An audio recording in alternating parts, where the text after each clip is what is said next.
So we're moving into the last part, which is really a new, right? There's really a dot, and really it really could be maybe even a separate mimer, but it's really just 3 paragraphs. And that is to explain that next pasuk of Shir HaShirim, which is, right, we said, Mayim Rabin lo yachlu l'kabesh v'sahava, u'naharis lo yishtafua, right? And now we're focusing on the second part is, in Yitain Ish Es Kol Hain Beisai. You see, girls, line 96. In Yitain Ish Es Kol Hain Beisai. And if somebody were to give all the assets of his home, Ba'ahava, for that love, that would be an embarrassment. And the Alter Rebbe comes and explains it, that who is it talking about? What is Hain Beisai? Who is the Ish? And what is the love? And what's the joke over here? Okay? Why is it a mockery? Why is it an embarrassment? So who remembers? Who is the Ish? Hashem, right? We said Hashem Ish Milchama. Hashem is a man of war, a man of gevura, of boundaries. Right? Why? What's the boundaries here? Where did Hashem have to create boundaries? When he limited his light. Good. Tzimtzum. Right? Hashem is Etzem, Ein Sof, infinite light, right? That's Etzem, that's Chachma Ilah.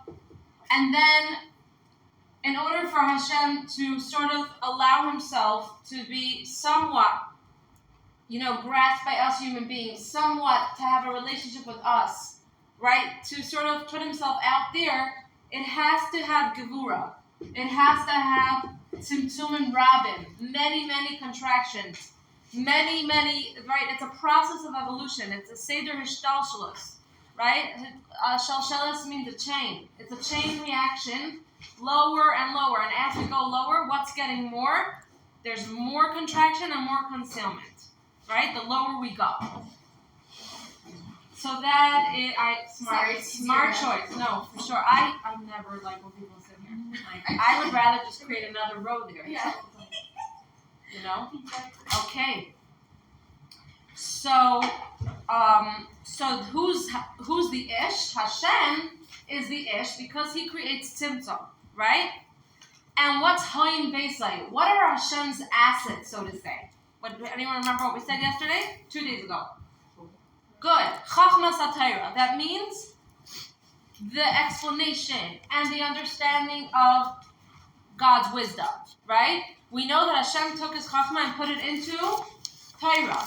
And Torah is the place where we get to learn Torah, and to whatever level and whatever degree, based on every person's sensitivity, every person's level of soul, right? We can understand somewhat, to whatever degree, the depth of Torah, and to reach a little glimmer of Hashem's Chachma, correct? But what's obvious is that it's what?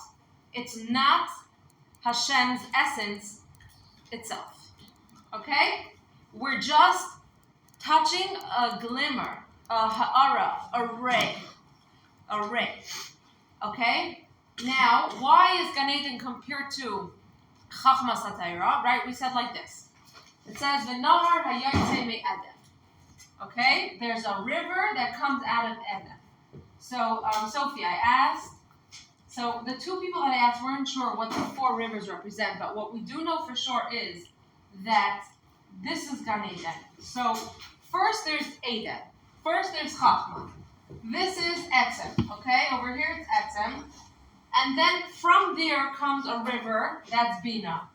Right? So, we already start to try to comprehend, to try to concretize that Chachma comes out of Eden, and that is what irrigates the garden. The garden, we said, is what? Represents the?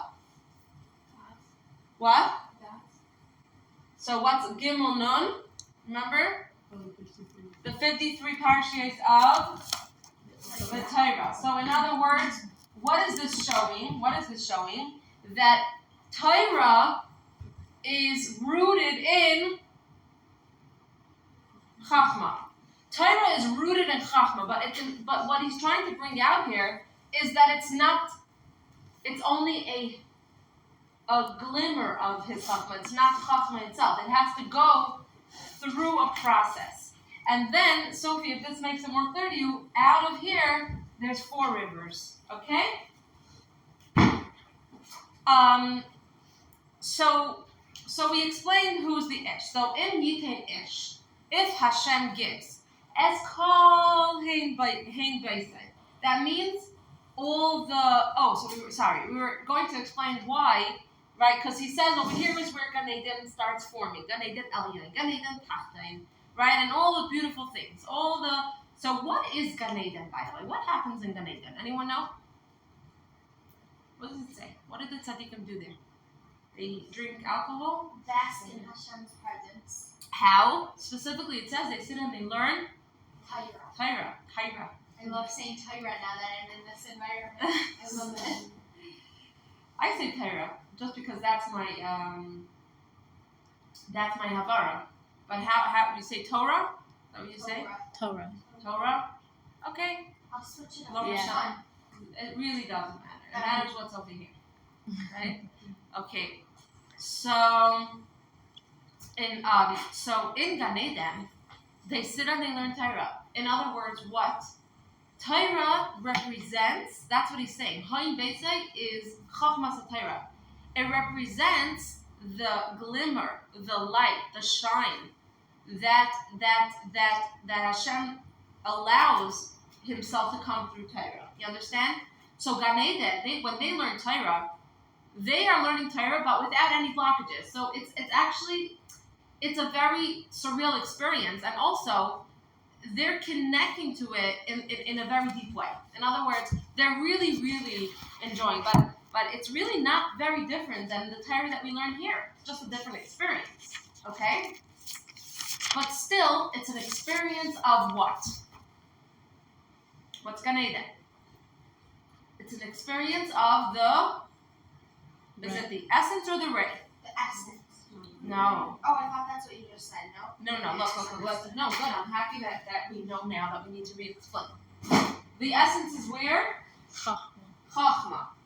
Chachma is Eden. Eden goes through this river of Bina, and then it creates Gan Eden. So the essence is here, so it can't be here. This is already a ray of his essence. It's not the essence itself. So then what are we in the world? Even more ray? Awesome. That's exactly what we're going to learn. Oh, okay. Yeah, that's exactly the point. The point is, he says, all this stuff is beautiful.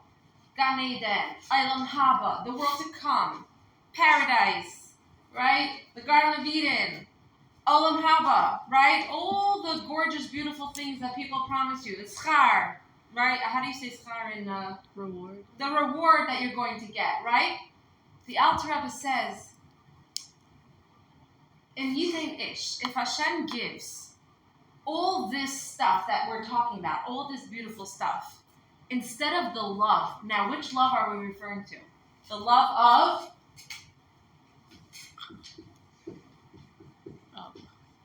Who remembers? This is the love of our veriness. The only thing that can produce such love is what? Mayim Rabin.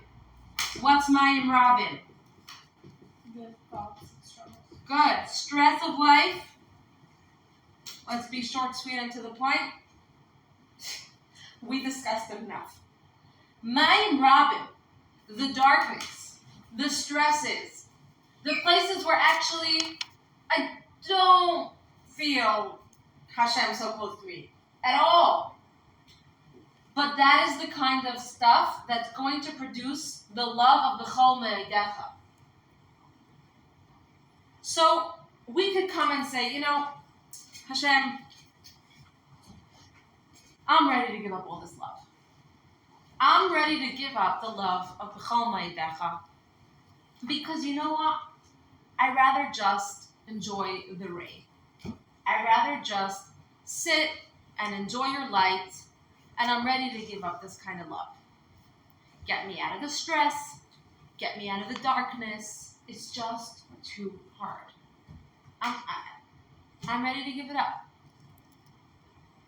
And I'm willing, I'm at a point where I just want to enjoy the goodies. Finished. I'm done. Talking about someone who's suicidal? No. Talking about me and you. We're not suicidal. It's interesting that you're getting that message. No. I'm trying to explain the minor. He's saying... Give up what? Give up life? No. Oish. No. Okay. Let's. Okay, I'm so happy that you're not telling me that you're not understanding me. We're trying to explain. It says in Yitin Ish, if Hashem gives you Hain Beisai, all the light. Remember, what's Hain Beisai? Chachmas HaTorah. And we said Torah is just the light of His essence. It's not the essence itself. If He's going to give you that for the love, what's the love? The love that comes from darkness, that is a mockery. That is a joke. Why? For anyone. For us and for Him. It's an embarrassment. It's an embarrassment for us because we ask for it. It's an embarrassment for us. No, when we say embarrassment, it's actually maybe not such a good word.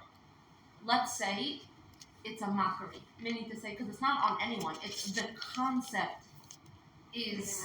Of pure light meets pure darkness? Is that what you're saying? No, it's saying, would anyone want to give up the ultimate truth, the ultimate intimacy for a glimmer of light? I'm asking you. But the ultimate truth is tough. It's tough. Would you give that up for a glimmer of light? We do for Hashem's. We don't. Oh, We don't. We don't have a choice at the end of the day. We're living life. We're in the darkness. Right? We're here. The Alter Rebbe is trying to give us that strength, the mindset, how to approach it. He says, realize what's going on over here. You want the goodies. But the goodness is here, right now, in this struggle. In this, he's going to talk about in a minute, in the physical mitzvah itself. Right? Very physical stuff. Taking a penny and putting it into tzedakah. How spiritually high do you feel when you do that? Really not. But that itself is intimacy with Hashem on a much more essential level than when you're sitting and enjoying the rays of God's light. Which is learning Torah. Learning Torah is an aspect of it. Aspect. It's interesting. It's a good question because learning Torah is also a mitzvah right here, right now. But there's something about the physical mitzvahs that has an advantage over learning Torah. Okay, 1 second. Are we clear? Yeah? I just have a question. Yes. 1 minute. Before I'm going to get to your question. Sophie, do you get me? Are you still stuck on that first, what I first described, and you thought I was describing someone suicidal? Are we there still or no? No, so I was thinking when you were saying, like, the side that wants to enjoy Hashem's light, I thought you meant, like, going to Gan Eden. Don't you ever think about that? But then I would think about wouldn't that be thinking about dying? No, it's like, are you ever frustrated to the point where you're like, you know what, Hashem, like, this is all for the reward? Like, all this struggle, all this darkness is for the reward? Like, okay. Like, come on. Okay. You know? And some people are like, it's not worth it. It's just not worth it. We're describing a thought process that you might think, and people do think this way. In other words, what keeps them going throughout life is that they're going to get a reward. Or that is the motivating factor of why they do whatever they do. You understand? Yeah, I don't think I thought I'd, like, think about it that way. Okay. So it's good because maybe you just have a different upbringing or a different mindset. It is an important point. We do teach our little children that. We do, because it's a true fact. We're not saying it's not true. But the Alter Rebbe is saying, imagine if, a couple is having intimacy, right? And while they're having intimacy, he's thinking, oh, I'm giving you this or we're doing this because you're going to cook me supper tomorrow. Right, you're all like, hello? But that's exactly what it is. Why? Because a mitzvah is intimacy. So why is it so ridiculous? Let's walk through this. Why is this so ridiculous? What's happening? What does intimacy mean? It's an essence to essence connection. Something very deep is happening here. We're connecting on an essential level. So now you're going to think about the supper that I'm going to make you tomorrow. That's what. So, what? It's Baizyavuzulai. That's exactly what it is. It's a joke. It's a mockery. It's like, imagine someone tells you, you have like, I don't know if you can imagine this, but Hashem, but I could. You're in a marriage, and it's a beautiful marriage, and it's amazing, Baruch Hashem, and then someone comes and says, I'm going to give you $3 million, but I want you to break up this marriage. That is a mockery. There are certain things that over there, it's not about reward. It's not about you can't buy this out. This is a very deep relationship. This is something that can't it's like someone waits for a child, right? And has a child. And then someone comes and says, sell me this child, I'll give you $7 million. Whatever. That's like almost nothing these days. But like $50 billion doesn't really matter. We don't sell the child. Why not? Why not? It's worth more than money. It's priceless. You can't even articulate it. There are certain things that are just deeper and more essential than anything else in the world. So this is what the Alter Rebbe is coming to give us, this appreciation for right here, right now. Every mitzvah that you do, and every struggle that you overcome, and every darkness that you encounter, and every single thing that you enter, the fears, the anxiety, the darkness, you are able to reach a level of intimacy with Hashem. You're able to reach the essence of Hashem Himself. And that is far, far, greater than anything else. So that's why he's saying, if Hashem will give you all His light, that's in Yitain Ish. If Hashem will give you all His light, right, all His Chachmas HaTorah, Ba'ahava, for instead of this love that comes from darkness, Ba'iz Yavuzu life, that would be a joke. That would be a mockery. Are we clear now? Yeah? Yeah. Sarah, it's clear? Awesome. Clear? Clear? Yeah. The question is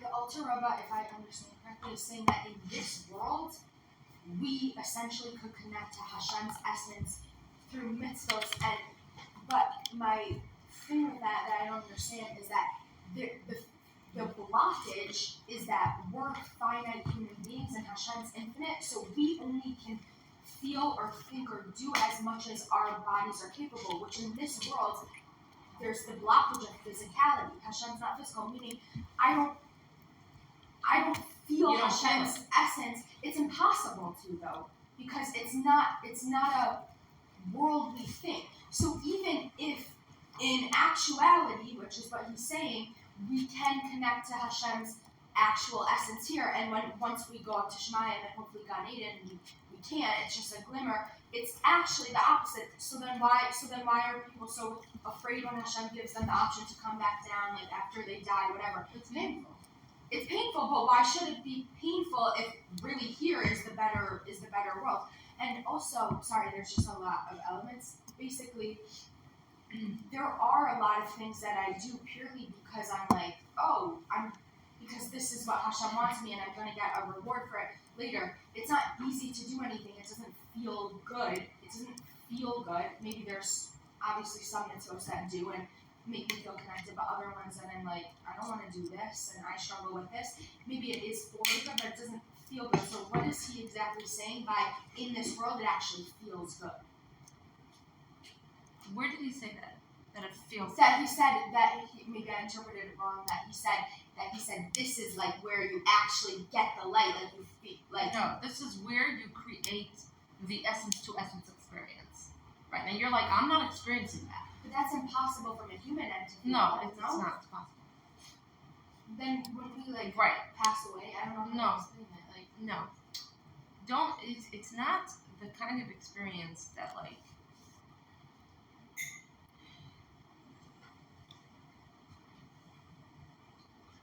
Okay, first of all, you're right. There's a lot of elements in this question, and let's go step by step. So, first of all, a lot of things when we learn Chassidus, we learn Tanya, we realize that that's the fact. This is really what's going on, and we don't necessarily feel it or experience it that way. But you have to know that, in essence, this is what's happening. True? Yeah. Now, how does that help us? Because I can think about what's happening, and then I become more sensitive to the greatness of what's happening right now, right here. You understand? Yeah. I still remember, like, in the beginning, like when Chassidus was really a process for me. Like, I didn't grow up Chabad. I didn't grow up learning Chassidus. I was a real Beis Yaakov, okay? And you could probably relate to that. And I remember, like, even growing up, I would see videos of the Rebbe. My parents are not Chabad, but, like, they're very open. Like, they went to the Rebbe. I have $1 from the Rebbe. Yeah. My mother was expecting me because the Rebbe had a stroke, like, 2 years after I was born. So it was like those end years. So I remember a lot of times thinking, like, you see these videos where the Rebbe's standing there for hours giving you $1. Or, okay, that maybe I understand more, like it's the encounter that he was having with people, but like giving like little kids the pennies, right? And making sure that everyone's going to put it into the pushka.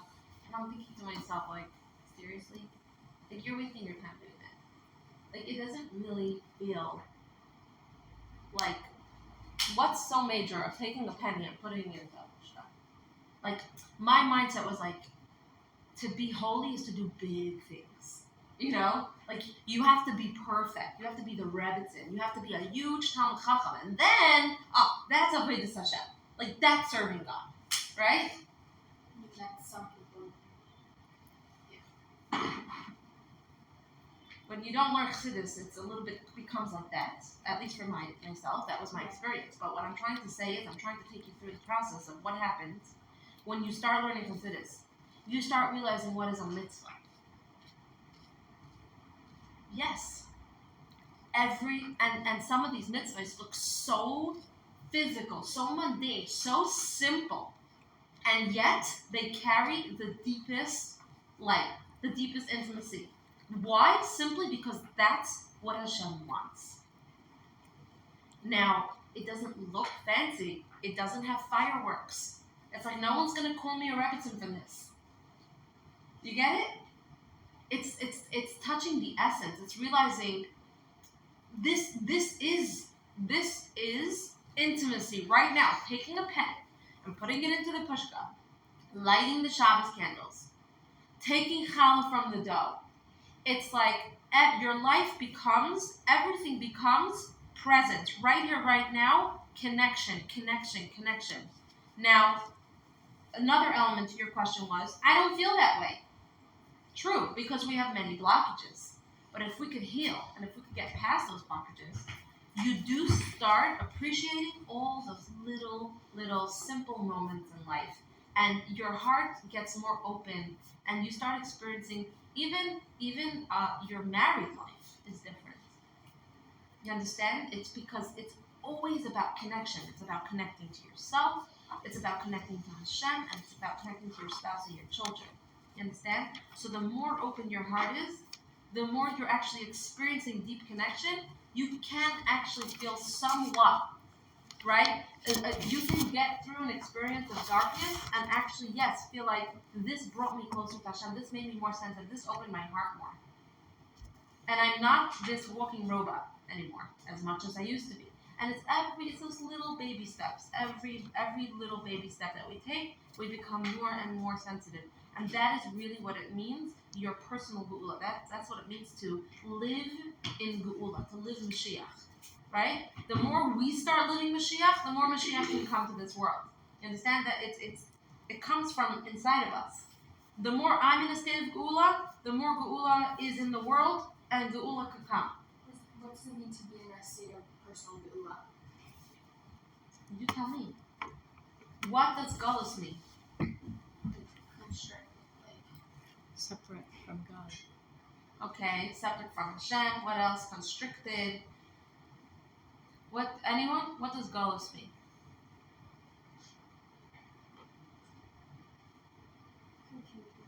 Confusion. It's like you're kicked out of your home. You're not home. You're not home. So good. So let's start with that. So what's home? When are you at home? You could be yourself. Good. When you could be yourself. Who is your true self? Your godly soul. What does your godly soul want? Connect with Hashem. Connection. So, let's give an example.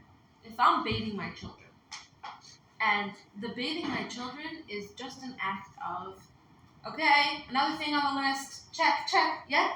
Yeah, anyone? Feel like sometimes their Judaism is like, check, or if not, it's guilt, that whole thing. So I'm bathing my child. I anyways need to bathe my child, right? I need to change my baby's diaper, right? But I could do it with resentment. I could do it as, okay, or I can actually enjoy the process of bathing my child. I could actually be there and connect. It is the cutest experience. It's young. No, really, think about it. The pudginess and their smile. And, just last night I went to, sorry, I'm getting emotional. Just last night I went to a speech in my son's city. So they brought this Rebbe to the speech. She's so cute. Like, she's just an older woman. I don't know. For some reason, older people are just cuteness. So she's like, so she was talking about love. And she said something very interesting. She said, sometimes the experience of loving is much, much deeper than being loved. Right?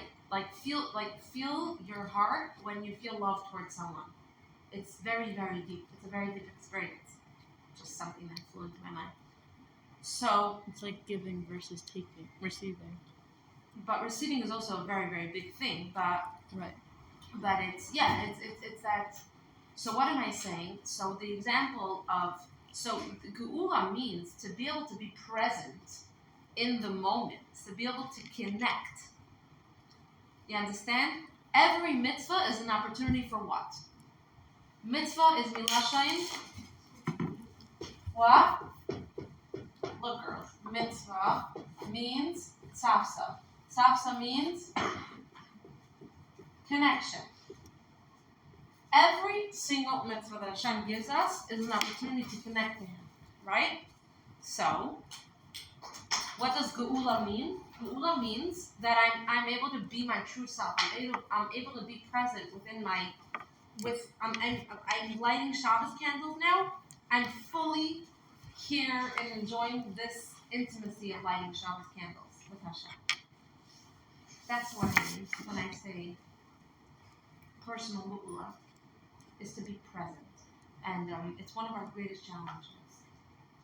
To be able to be present in every mitzvah, in every moment. Just that's what it means to live life. To live life, to be able to cry, to be able to laugh, to be able to feel the pain, to be able to feel the joy. Yeah? That's Geula. See, it's like you don't have to go anywhere. You know what I'm saying? Like, I feel like, if someone is thinking about reward, where are they? Are they here or are they there? They're there. It's like, so right now, it's like, again, going back to the example of intimacy, right? But I'm not here. I'm thinking about the supper that you're going to make me tomorrow. That's ridiculous. Or someone, right? Imagine if in the middle of your wedding, right? In the middle of your wedding, someone comes over to you and says, I just took a picture of you. Can I show you the picture? Why are you making that sound? Because it's ridiculous. Why would you do that now? It's right here. My wedding is right here, right now. I want to enjoy this moment. I don't want to look at a picture of this moment. But that's exactly the point. We tend to want to take pictures and look at the pictures rather than to be at the wedding. Because you see, being at the wedding, I have to get through blockages to be able to be at the wedding. You understand? I still remember. So this is something that I struggle with a lot, but some people have it a little bit more, So I remember my first anniversary. It's so funny. My first anniversary, I told my husband, I said, okay, let's watch our wedding video. And he was like, why? I said, I don't know. Like, I wanted to create that. He's like, but we're married. Let's just be married. It was so funny. But it's a very true point. For some reason, we like to watch the wedding video more than actually be married. Okay. So that's exactly it. Olam Haba, Hain Beisai, is watching the wedding video. Okay? It's and Mayan Robin and this world now is what? Is actually being married to Hashem. So girls, it is a process to get there. Okay? I don't want to make it sound so easy, but first you have to know to appreciate this. It's another thing. I was sitting there last night, and I want to say something. If you don't want Chassidus, you're missing this. I was sitting there last night, and they brought a woman to play piano, and we sang. We had a concert. It was absolutely gorgeous. We should really do one together. I love music. I love singing. And so she's playing, and in between every song, she gave words of inspiration. You know that kind of thing. It's really a farbrengen, but in a more music than speaking. But what I realized was, and it was beautiful. I really enjoyed every single moment. And she was talking about Rachel, because it was roughly Menu's yahrzeit, right? And she was saying how Rachel mevachal v'nau, Rachel cries for her children, because at that moment when her kids were walking into Golus and passing by her kever, right? She didn't just see what was happening then. She saw everything that was going to come. And who would have dreamt that she saw even now? Yeah, so many years later of pain and darkness. And so we did that. We felt, at least for myself, we sang, we felt the pain of the darkness of the Golos. And then she went on to say, but we're going to get out of here. And that's what keeps us going. We're going to get a reward. And it's even in the song. Rachel mevachal v'nau, Mini kalech mi bechi, right? There's reward for your actions, right? But I felt a little bit like there was, and I was thinking to myself, my Robin, of course we want it to end, but we can appreciate what it is for what it is right here, right now. Yeah?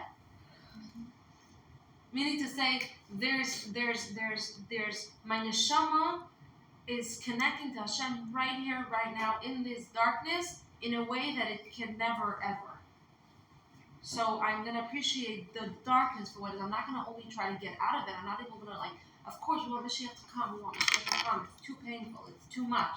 But I can appreciate right here, right now, what the darkness itself is giving me. Make sense? Yeah. When Mashiach comes, are we going to be in the state of God heaven, or what's to say? We're not going to experience any mind. No. Imagine. So it's a process. It's Mashiach, and then we're going to go into Olam Haba. And it says there's 1,000 years in between. But it says neshama is bli gufim, souls without bodies. But also, we don't really understand, what's 1,000 years? Could it be that a year is going to be a moment? Could it be, we don't really know. So it's two stages. It's a stage of Mashiach, where the physicality is going to turn into spirituality, okay? It's going to be clear to us, right? Everyone's going to know God. Everyone's going to know Hashem. He's not going to be as concealed as he is right now. And then we go into Olam Haba, into the next world. Yeah. Is thinking about how your mitzvahs are bringing Mashiach when you're doing a mitzvah, is that the same as thinking about the reward? Like, is that not the best thing to do, or? It says Chassidus takes us as much. Chassidus wants us to go deeper. What's the schar of a mitzvah? Another mitzvah. Why? That's the point. The mitzvah itself is the greatness. Why? The reward of a mitzvah is another mitzvah. Why? Because what's a mitzvah? Intimacy. So that is exactly what we're working towards. The deeper my relationship with Hashem becomes right now, the deeper my relationship will be with Him in Olam Haba. In other words, I'm going to reap the benefits of however deep I create that relationship to be, right? But to be able to dig deeper is only Here. So why would I want to miss that opportunity? So you might say, because it's too hard, it's too painful. That's what I was saying before. We might, Hashem, right? We might say, Hashem, I'm not interested. But the Alter Rebbe says, realize the depth of what's going on in here. Try to embrace the darkness. Try to not be so afraid of it, and realize that it holds something so deep for you. It holds a really deep light. Try to embrace it. Let go. Give it over to Hashem. And it's going to give you something very, very, very deep. Okay? So, should we read that inside? Yeah. Okay. So, we did already yesterday, and we're up to, I'll tell you which line, 106, right? Okay? V'zehu, and this is in Yitin Ish, if a person gives, Shehu Lashen Gevura Yitzimtzumim Ish represents the Lashen, the verse of Gevura, constriction, right? Boundaries, Yitzimtzumim, and contraction. Tamaisha Kasa, like it says, Hashem Ish Melchama. So he wants to tell us that the Ish is referring to Hashem because it says Hashem Ish Melchama. He's a man of war. What war is Hashem fighting? Hashem is fighting the war of Tzimtzum. Tzimtzum is a war. It needs to take all that infinite light and put it into contract it, conceal it. Why does Hashem need to do that? Because in order for Hashem to draw forth His essence, in order to enliven us, and that is the concept of Chachma, right? Without contraction, this is just a ray. Whatever we experience is just a ray of Shem. But it has to be that way, because if not, we wouldn't be able to handle it. We can't handle Hashem's essence without the contraction. And that's why there has to be Gevura, there has to be contraction, Hashem has to be the Ish. Okay? And that's why it's a Ziv. It's impossible to be. The only way we could really exist at the same time is with all those contractions and many, many degradations and the strong constraints of his light. V'zehu, so this is what it means. The Alter Rebbe is coming to teach this pasuk in Yitin Ish calling Beisai. If Hashem would give all His ray, all the Chachma Satayra, ba'ahava, for the love, which love? Shehu ahavas b'chol ma'idecha. That is the love of all your veryness. That again we said only comes through the darkness, through the Mayim Rabin. It's when you're squeezed to your very core. Hamavur Lamailo that we spoke about at length in this whole Maimer. Shehu le'eshtava begufa demalka. What is this b'chol ma'idecha? It's the love that actually allows me to be surrounded in the gufa, in the body of the king. It's the hug. Remember? It's not the light, it's not the ziv, it's not even a kiss, it's a hug. Ukemaisha kasov, and like it says, Mili bashamayim ve'im chaloi chafatzti ba'aretz. Who is the one in the heaven, and who doesn't desire to just be close with him on this land? And here we know this is very famous. This is very famous for the Alter Rebbe and Chassidus Chabad. Shelo yachpaitz loy began Eden el yoin v'loy began Eden tachtoin. We don't desire Gan Eden El Yoin. We don't desire Gan Eden Tachtoin. Why? Shehem Einam Rak Ziv Ve'ara, because they're only a glimmer of light Bilvad alone. Now it's very interesting because the Alter Rebbe says it's just a glimmer of light. He's like downplaying it, but again, it's not such a simple matter because it's a glimmer of infinite light. But still, there's something deeper than that. What is it? Ra, what do I desire? Le'ishtava begufa de malka. To be surrounded by the body of the king. To be embraced. Shehu mahusay v'atzmusay yizbarach. That is the essence of Hashem. Ve'i lezais, and because of this, Bais Yavuzulai, Hain Beisai. It's a mockery to say that he's going to give you his Chachmas HaTorah, his glimmer, his light for that love. Hanayr Lamala, as we mentioned above. She'enai ela ziv ve'ha'ara. Because it's really just a glimmer of light. And I love when the Alter Rebbe writes this in the Maimer, he says, V'dai l'meidem. And it's enough said for whoever understands me. That means what? Maybe we don't fully understand. We try. Whenever I see that, I'm like, oh gosh. Probably something deeper. But maybe next time we learn this more. Peel away another layer. Let's continue. Achein, kol zeh, ki ha-perish v'tami ha-mitzvah, ishu b'chinas chachmas ha-Torah. All this Hain Beisai is just the explanation and the understanding of his Chachma. That's Chachmas HaTorah. Shenimshach mi Chachmas Yizbarach Ne'ilma. But really it's rooted in his essential Chachma. And now he's going to say something so profound and so important. And girls, if this is one thing you could walk out from this class, what's the word? Bravo, yeah? Whatever. He's going to give us now an appreciation for the simple things that we do in life, the simple mitzvahs, the very practical mitzvahs, okay? Because now he's saying, not even learning Torah. Learning Torah is a little bit going into that depth of understanding Hashem's Chachma. He says, Aval gufei ha-mitzvahs. But the body of the mitzvahs, that means the physical parts of the mitzvahs, ha-mitzvahs ha-maisiyahs, the very action-y kind of mitzvahs. Kemai, tefillin, sukkah, u'mitzvahs tzedakah. Again, you see, he gives 3 examples, and all these 3 are very material kind of mitzvahs. Tefillin, what's tefillin? You take a box, put it on your hand, a black box, right? What's a sukkah? You take wood and you're like just taking a hammer and nails and building this thing.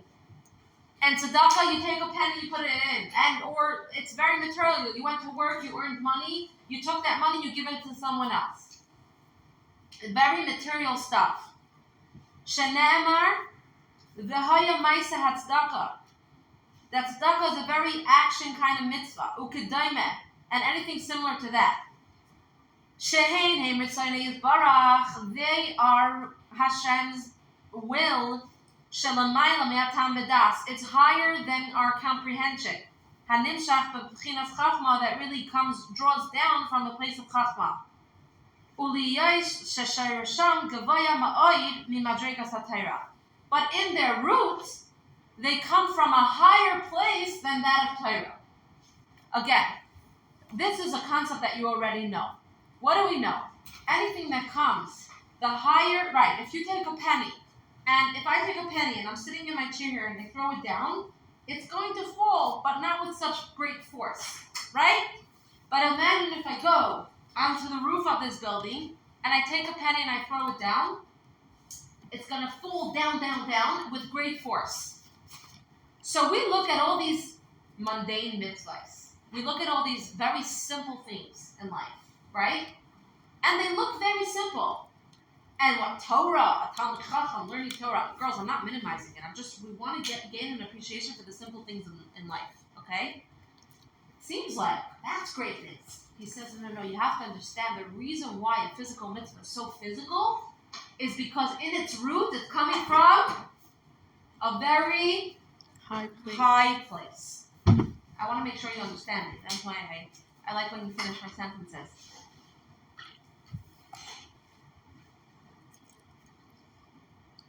So it's really God's inner desire, and it comes from a very high place, and it's higher than Tam B'das. I can't even explain it.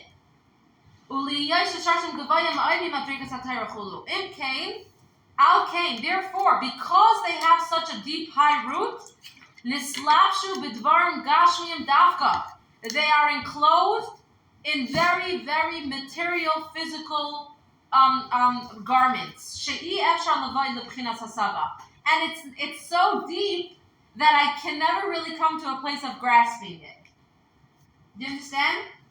It's going to have to stay very simple. Ukemay sha'amru zal lechakima beremiza.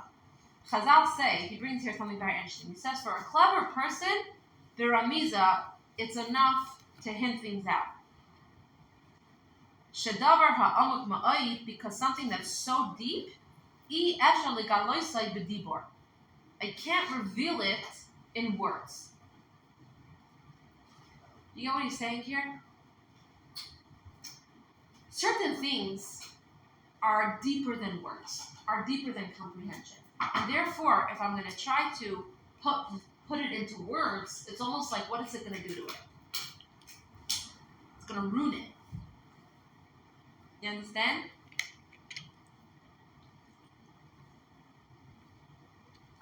Remember, we have the example where we said we try to figure things out. Certain experiences in life are much deeper than trying to figure it out. So just let it be. Don't, right? It's something much deeper than that. The minute I put it into hasaga, the minute I try to understand it, I'm losing its depth. In other words, you understand what I'm saying? Right? Sometimes someone's going through something, you're talking to someone, right?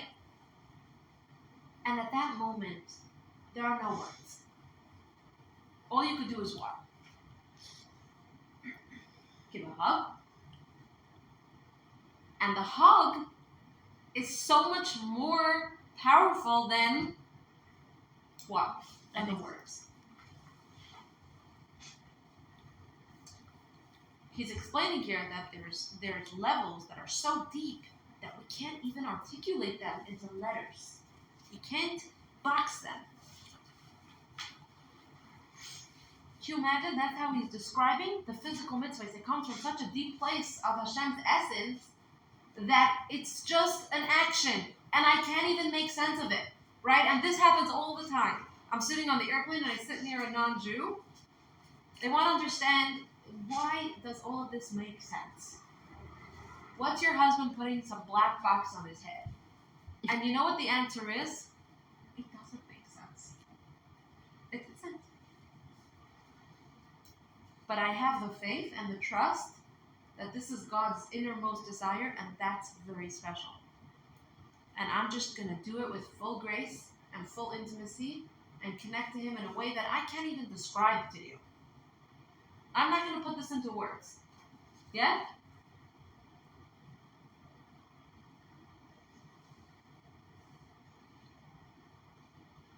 It's like trying to describe feelings of intimacy. It's like, well, you're going to ruin it if you put it into words. Are you with me? I'm not sure. Okay. Fine. Where are we? We have 5 more minutes.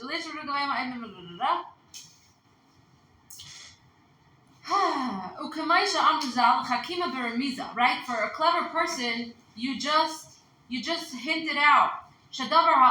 Something that's so deep, I can't express it in words.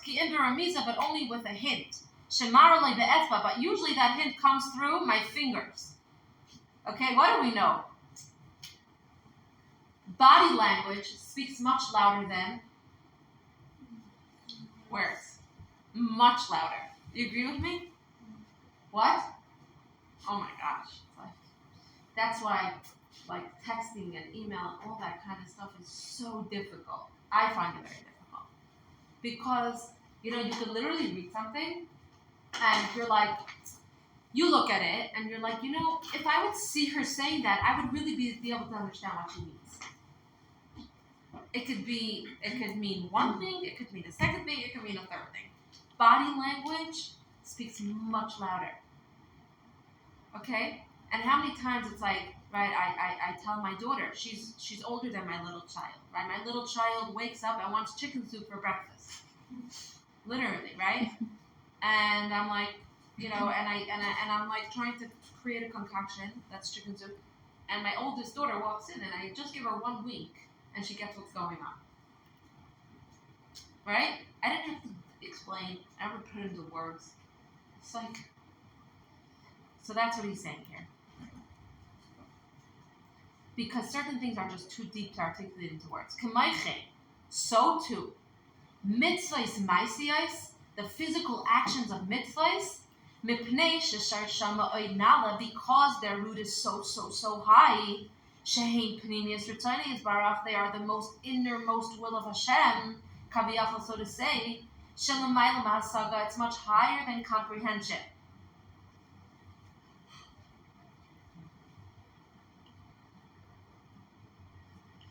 The physical actions of mitzvahs, they bypass the blockages of intellectual formulation. You have to be able to allow yourself to go there, to let go. Understand? Any questions?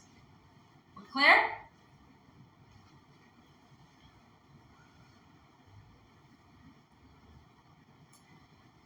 And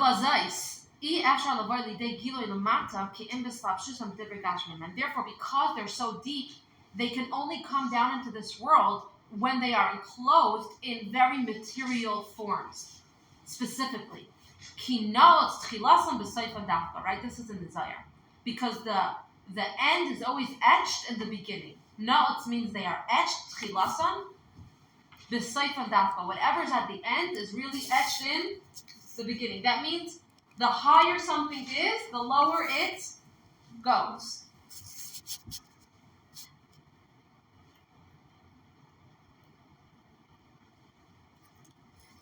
So there are certain things that our comprehension is not a vessel for.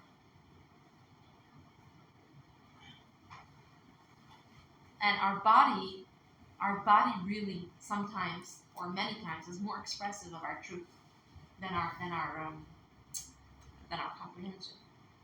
That's why it's very, very important, just let's go off tangent, to feel your body. Your body sometimes tells you really what's going on. Right? If you feel something, try to locate it in your body. So what is it that I'm feeling? What is it? Where is it? And then you could get to the emotion that you're actually feeling. Your body, and always listen to your body. Always listen to your body. Okay. Mirz Hashem, we'll finish the next part of this mimer. He gives a beautiful, beautiful explanation on Shema that very much connects to this concept. So now you're going to have a new appreciation every time you say Shema. Wow. Yeah. I just learned with the Mazal. Shema? Okay, awesome. And also